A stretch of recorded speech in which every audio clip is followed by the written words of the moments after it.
Folks in Aransas Pass heard today from their new Aransas Pass ISD superintendent. The idea was to see how things are going for that school district, which is still recovering from Hurricane Harvey.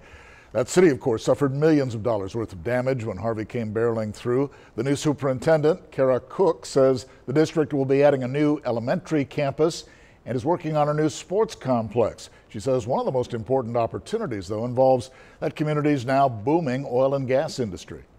So we've got to stay on the cutting edge to ensure that our students are getting the best access, training, so that when they leave our high school campus, they're prepared to either go on into the workforce, go to a career tech school, or to go on to college.